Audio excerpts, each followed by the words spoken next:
I received a review copy of Pika Mouse from the distributor, so thank you to Hachette Boardgames UK. A children's game where the game box becomes a tiny house with little windows you can peek through to see what's going on inside. A little LED lamp slots into the top of the house, lighting up the rooms, but after 30 seconds the lights go out and you have to remember what you've seen. That's the hook. I'm Adam Porter. I make games. Recently I've been reviewing games, but specifically analysing them first and foremost as products. There are many other videos on my channel about product design if you fancy checking them out. And I'll be talking about the gameplay too, so you should get an idea of whether the game might be fun for you and your family. Pika Mouse is a 2020 memory game from Gigamic and designers Elodie, Clément and Théo Rivière. The box prominently advertises that this is a game for ages 5 to 9, and I think you could stretch that a little bit in either direction. But it is a children's game. That said, it's one which parents and older siblings are going to enjoy playing too. In Pika Mouse, a family of mice have stolen a load of your stuff and gathered it together into their tiny home. Players drop a handful of tokens into the cardboard house, then they shake it up to move them around the rooms. A small light is placed into the roof and switched on, but it only remains on for 30 seconds, during which time players must peek through the windows and memorise the locations of various items. When the lights go out, the players must cooperatively answer a series of questions. Was the button in the same room as the strawberry?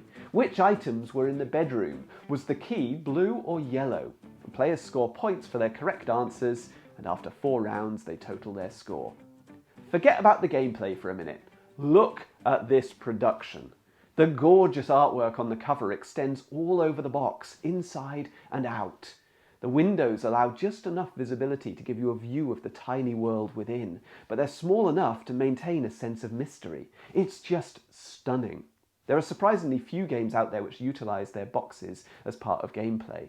Ice Cool is the most notable, but Niagara, Spinderella and Cleopatra are other popular titles which do this.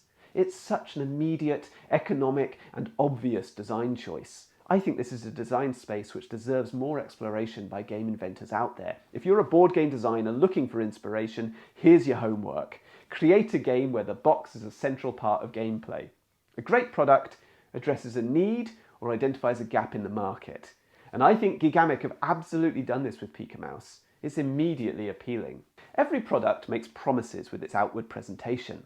So upon seeing the game box, we make all sorts of immediate judgments about who the game's for, its monetary value, and what the gameplay is going to be like. The presentation in Pika Mouse is outstanding. The box cover wastes no space. The massive image dominates, and the little space reserved for text helpfully highlights the suggested age range and the nature of play, cooperative observation. Most importantly though, the cover image is really evocative and it's accurate.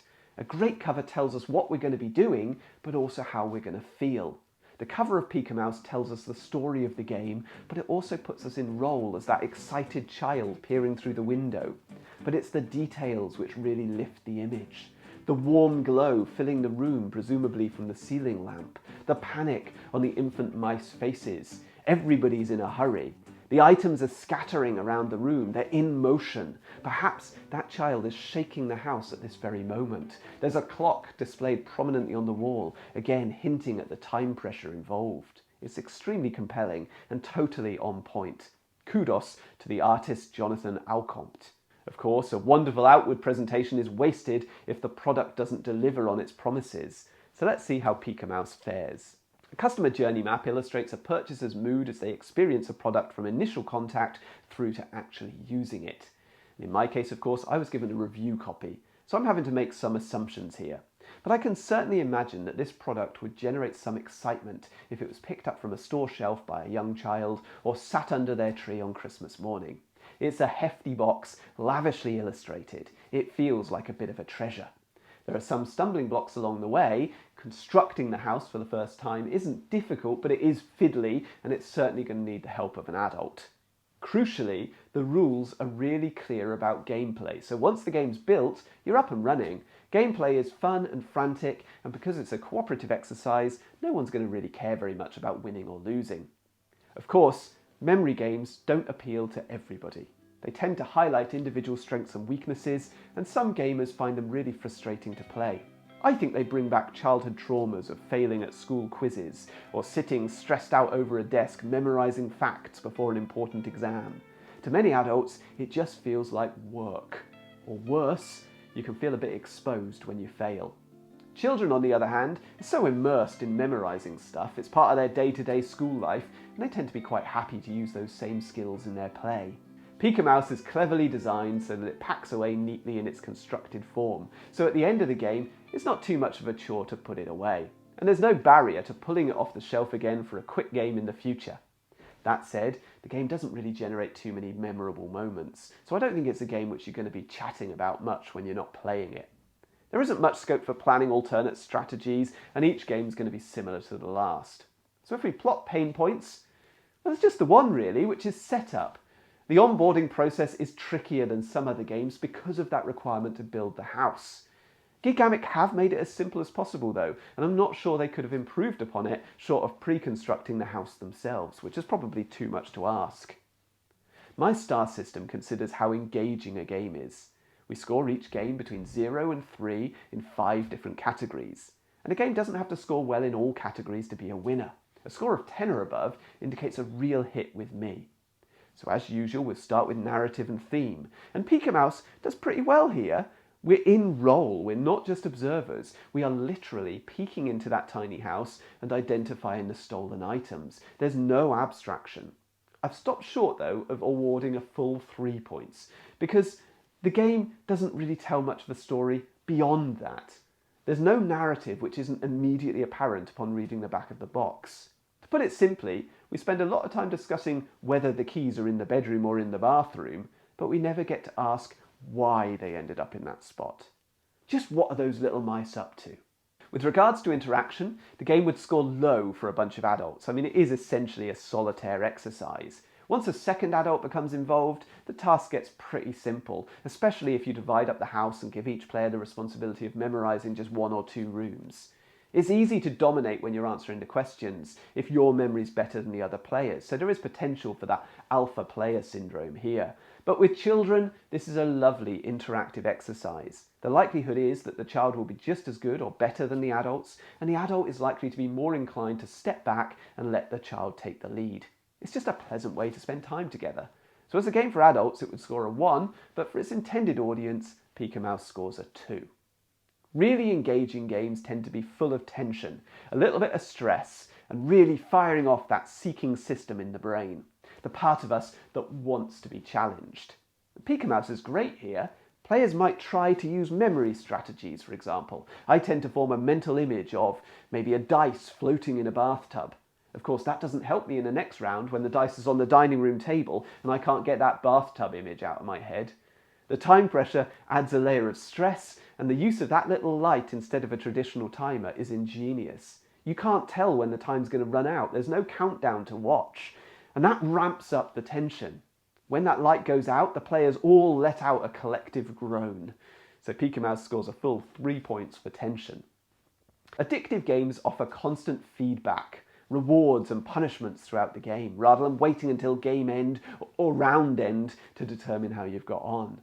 Now the feedback might be in the form of in-game victory points, or even better, it'll be a physical or a tactile or a social cue, or some sort of in-game upgrade which makes your future turns more fun. Unfortunately, in Pika-Mouse, there isn't really any in-game feedback. At the end of the round, you either answer the questions correctly, or you don't. 4 rounds are played, but your performance in one round has no bearing on the next. So I've scored the game a 1, because at least you're not waiting for long to determine your scores for the round. The final thing I'm looking for in an engaging game is meaningful choices. Now this doesn't have to mean brain-burning strategy and tactics, but a game ideally has to have an element of skill involved. Pika-Mouse doesn't feature many decisions. You might cooperatively strategize with your teammates about how you're going to approach the task, but the solution is pretty obvious. Split up and take responsibility for a specific room. And you might employ memory strategies in your own head, but it's not really decision making. So I'm scoring Pika-Mouse a 1. So the final score is a 9. Pika-Mouse stops 1 rung short of the top of the ladder, indicating that it is engaging, but it just falls short of becoming an absolute classic. A couple of points remain from my product design checklist. So is the game innovative? Well, the gameplay itself is based on a tried and tested formula, but the innovation is all in the presentation. This is exceptional. It makes a very familiar concept feel fresh and new. Is there scope for the product to grow with its user? Well, Pika Mouse comes with a range of modes for different ages and abilities. All of them are simple, but it would be easy to come up with more challenging variants for older children and adults. It's just a case of changing up the questions. So how many rooms contained circular items? Or which rooms contained edible items? And so on. It would also work really well competitively, writing down your answers and seeing who scored the highest in each round. And so all that's left to do is plot Pika Mouse on my idea execution matrix. The best-selling games have an amazing core concept and extraordinary execution. They would sit in the red section of the graph. Games in the blue section are likely to be weak as commercial products. Now, I think the idea of Pika Mouse is very good indeed. I'd love to see more games use the boxes in clever ways like this. The core concept is engaging and challenging for young players. I've gone for middle of the road on execution, though I could be persuaded to raise the score a little bit. It's a tough one.